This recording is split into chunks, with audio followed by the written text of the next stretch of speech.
All right. We've looked at protocol and we've looked at the formatting, just basic formatting and basic protocol and a basic understanding of it. That can get a little bit more complex, but we just kind of wanted a basic layout and a structure at first as we go through this, because as we address some other softwares and we start understanding how it works a little bit better, then we're probably going to address those issues a little bit more in detail. So what the next part would be composition. So, the understanding, and we had talked about what I use it for a lot of the times, that, it's so cool for composition. The first thing about composition is you can work with like compositional software, notation software, the musical hardware or music workstations, keyboards and synthesizers, and and your digital DAW, your piano roll editor inside the digital DAW. And you can configure those and work with them together in lots of different ways. Different types of sequencers that are MIDI that work with the MIDI to create rhythms and things like that, drums and bass lines and all kinds of things. So that tool in itself, we're going to take a better look at that. But basically, it's a huge tool because the first thing is that it allows you to go through it. You have all the tools, software, synths, sequencers, and all this stuff to create just about any kind of instrument you want, and also to adjust it. Nowadays, articulations, the synthesizers and things you have to work with that are going to recreate articulations, feelings, rhythms, basically getting very close to actually what actual instruments sound, live sounds.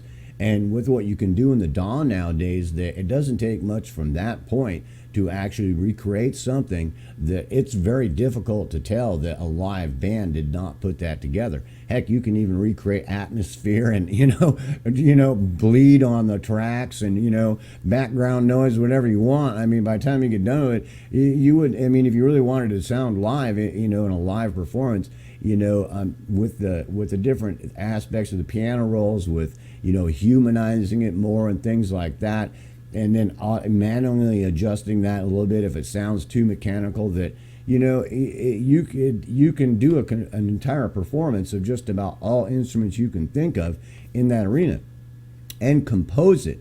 Be having it on your working it out on your hardware workstation, your piano, and then your compositional software, and in your DAW to adjust it, or working it in there with other stuff that you're doing, and you can go back and that initial aspect is huge.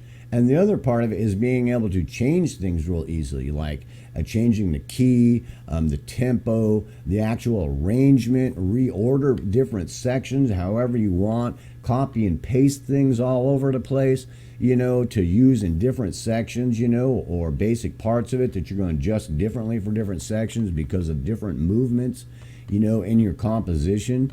And, for me, in symphonically, that it's a huge tool because, I get in there and I can recreate with, just a basic understanding. I'll start out with basic composition for my workstation, going into my compositional software, and I'll get it basically worked out in there.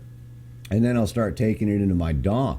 And the things that you can do with it as far as articulations and making it sound, dynamics and everything else, humanizations to make it sound as live and as real as possible, and the type of synths you got, and the different types of sequencers and things that, samplers for drums or whatever other kind of sounds, effects or anything else, that, by the time I get it done to where it's pretty close, but it doesn't quite sound real, the way I want it, I get into the actual DAW and I start turning it into an audio file, and then I start sound sculpting on it some more to make it sound more realistic, to give it more realistic sounds with sound sculpting that, you can't even hardly tell, and you've got almost an entire symphony or any type of music you want completely recreated, and composed from there.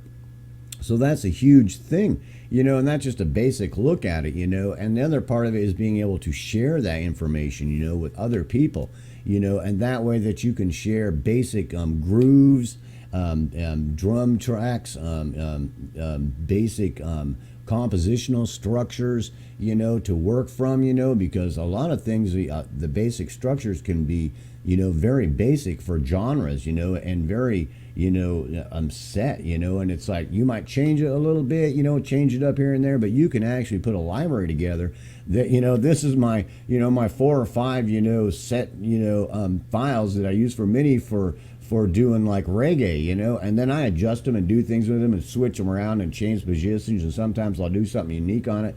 But that's a basic structure that I work with, and these are all my basic things for drum tracks and all the different instruments that you use in that. It wouldn't take long, and it doesn't take long to put something together to where you can very quickly start throwing something together, and then adjusting it, and being able to do all those things with it. So just a real quick look at that is it's a huge tool. And so, I guess the next thing is let's take a look at some of the software and hardware that we could be working with while we're composing. All right, so basically, if we're talking about computer software, we'll get into that a little bit more when we get into the digital audio workstations and piano roll editors, because a lot of that stuff has been integrated into the DAW, as sequencers and all kinds of things like that. You can go on and you can go find all kinds of software for doing sequencing, for step sequencers, MIDI editors of all different kinds for actually working with MIDI information. So there's lots of different ways to do it, and I don't want to spend a lot of time going through it because I think we'll be able to address a lot of that as we look at hardware music workstations and digital audio workstations and the piano roll editors in there and sequencers in there. But let's take a real quick look at using compositional software. Okay, so the first thing you've got is a basic compositional software. Let's talk about that in just a little bit. Here's a real simple one called Musescore.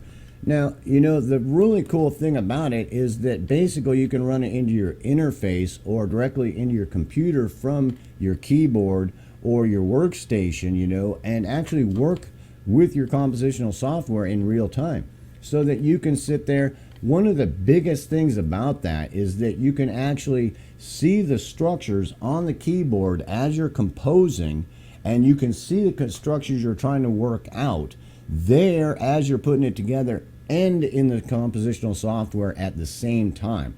So that can be really helpful when you've got a composition going along and you're being able to see it on the keyboard, the structures you're working out, and then being able to look on the actual software, the compositional software, and seeing how it's looking there so that you can really get your structures put together well.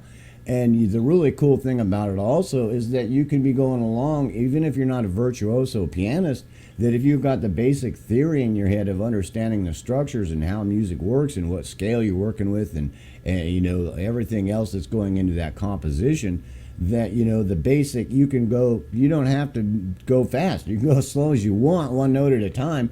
It doesn't matter, it doesn't care. And you can really form things together real well. There's been times where I'm putting a symphony together that I'll have 120 instruments, and the next note's going to be very important. What happens on that oboe? It's got to fit into what's going on. And sometimes the little melody or the part that I've put together for it ain't quite working with the rest of it. And to be able to see it on the keyboard and really quickly hit all those notes that are going to be there and look at the structure and see the structure in the software is a huge tool. So, and also, the other thing is that being able to put things together really fast on your keyboard, and then being able to go to your computer keyboard and make adjustments for what notes you're hitting or rests, and whatever, any type of articulations, ornamentations, accidentals, dynamics, as you're going along, and really quickly being able to go back and forth between that part of it and the compositional part on the keyboard, and using that to actually use as input into the software, and be able to go back and forth between those two, and both of them are within arm's length like that, is a huge tool. Being able to input like that as you go along. And also being able to copy and paste things really quick and seeing how things sound with other things, because the actual software, after you've worked with it there, then it actually will play it back, whatever instrument that you're working with, something very similar to, the sound of whatever instrument you're working with, to be able to hear what's going on with it, so you can go, well, that ain't quite going to work out, go back in there and then redo it. You might change the structure, looking at your keyboard and then inputting it MIDI into the software and erasing it or going back really fast. So that's a huge tool, and just the basics of it. You can do some keyboard MIDI mapping so that you can actually have your actual keyboard sending different commands into your software for different types of, articulations and notes and, all kinds of different things that you might be changing as you're going along in your composition. So, you for the most part, you can do very little work from your actual computer keyboard right next to your keyboard, which has been MIDI mapped to do a lot of the things and changes you want to do as you go along in your composition, which is a really cool tool. And you really get a better understanding of how it's being laid out in both areas, the structures and what's happening with it. And especially if you got something very complex that, some of the feelings and articulations and expressions, you're trying to voice them and see what happens. What does that look like on paper, and how am I going to make that work with other things? Because really that timing is kind of strange, but now I can see it on paper. I got a whole lot better understanding of what I was doing on that keyboard, what it's going to look on paper, and how I'm going to have to put that together with other things, which sometimes can be a huge thing. That something, just the timing of it might be kind of strange or something, you're going to have to work it out with other parts of the composition, and that's a huge tool. So just a basic look at it and those aspects of it, it's a huge tool. So, and there's other things you can do also. Let's say that you want to work on the guitar. So, and if you want to work on the guitar, there's a couple different ways to do that. You can get a MIDI guitar that actually can plug into your computer, or the DAW that can run directly into your software, so that you can compose with that if you're really used to doing that. And, that's, with the same way you're using the keyboard as MIDI input. And also, there is a program called Magic. Now, I haven't used a whole lot of different instruments, but as far as I can tell, as long as you're trying to put basic MIDI information in, and you're going to have to work out some of the expressions and things like that sometimes, that it might not be an exact representation that you might have to work out a little bit. But you can actually mic your guitar and have it go into this, run MIDI input into it, and have it come out and go into your notation software. And so you can get your saxophone out and play into the microphone while you're going through your notation, whatever, and it's going right into this and going straight into your music notation software. Now, you might have to work on it a little bit as far as some things that might be happening, but the basic MIDI information, the basic note structure, and the basic composition structure that you're working out can be mic'd and run directly in there. So just a basic look at that's a huge tool. Just those aspects of being able to do that they're really working on stuff like this, so that whatever instrument you want to work with, that you can get into this. Because sometimes you might be working something out on a saxophone and you'll be like, well, I don't know, on the keyboard it doesn't feel quite right, and it, so you just mic it, run it through that, and you got the basic information there that you can work out later, just for composing. You might play it live, into the DAW and record it, but you might use that for compositional tool, which is indispensable, that MIDI information, being able to use it like that. So that's just a quick look at that, because basically just what we talked about, that just opens up a huge door. And a lot of times it might not be, all the things that are happening with some of the articulations and expressions, but for the most part, a lot of those things are going to be able to get captured and worked out. And it's a lot easier for you to do that with your keyboard and seeing what's going on and seeing it directly on the notation with input and going back and being able to change it, going down to your computer and drag it and copying and paste it all over the dang place while you're working out the composition. So that in itself is a huge tool.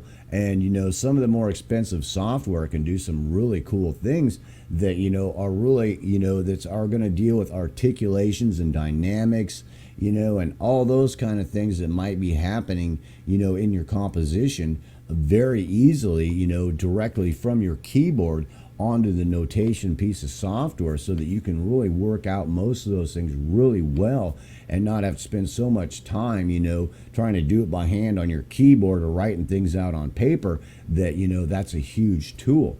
So basically just like that, I mean, that we're probably getting into it more as we go along, but just that aspect of it is huge. So, you know, as a compositional tool, that it's indispensable. So let's move on to the next part.